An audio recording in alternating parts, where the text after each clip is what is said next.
The dark and sadistic world of medieval torture chambers. Welcome back to the channel. Today's video is a special one. We will be talking about a topic that is both dark and disturbing. We will also be discussing why these torture chambers were used and what they say about medieval society. So without further ado, let's get started. So viewer discretion is advised. The medieval period was a time of great innovation, but it was also a time of great cruelty. One of the most cruel aspects of medieval life was the use of torture chambers. Torture chambers were used to inflict pain on people who were accused of crimes or who were simply disliked by the ruling class. The rack and the thumbscrew were often used to extract confessions from those accused of crimes.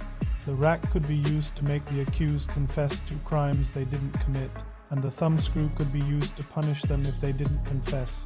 They were also used to carry out more gruesome punishments such as burning at the stake or hanging.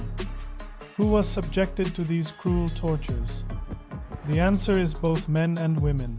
Men were usually tortured for crimes or for being enemies of the state, while women were often tortured for crimes related to witchcraft or heresy. Burning at the stake was a common punishment for those accused of heresy or witchcraft. They were also used to extract confessions and to make an example of the accused so that others would be deterred from committing similar crimes. The victim would be tied up and then set on fire, either by having a match or torch applied to them or by having their clothing set on fire. It was a dark and sadistic time, but it is important to remember that it happened so that we can learn from it and make sure that it never happens again. Hanging was another popular form of punishment, and it was often used for those accused of theft or murder. The victim would be tied up and then hanged until they blacked out. Sometimes they would be left to hang until they died. The level of cruelty that was inflicted on these people was unimaginable. Victims were subjected to all kinds of horrible tortures, including being burned at the stake, hung, drawn and quartered, and even had their limbs torn off while they were still alive.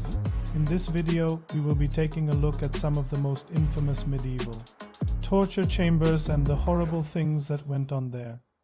One of the most infamous torture devices used in medieval times was the rack.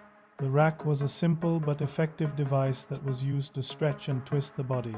It consisted of a wooden frame with ropes or chains attached to it. The victim would be tied up and then the ropes or chains would be pulled tight, stretching the body until it was almost broken. This caused intense pain and often resulted in broken bones or torn muscles. Another popular device was the thumbscrew. As the name suggests, this device was used to crush and break the thumbs of the victim.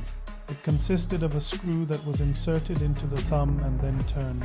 This caused the bone to crack and splinter, resulting in excruciating pain. Medieval torture chambers were not just filled with devices like the rack and the thumbscrew. These torture chambers were not just used to punish people. They were also used to extract confessions. Now let's move on to our next topic. Who were the victims? What did these tortures accomplish? The main purpose of these tortures was to punish. It is hard to imagine the kind of pain and suffering that went on in medieval torture chambers. Thank you for watching this video. If you enjoyed it, please like and subscribe for more content. Have a nice day.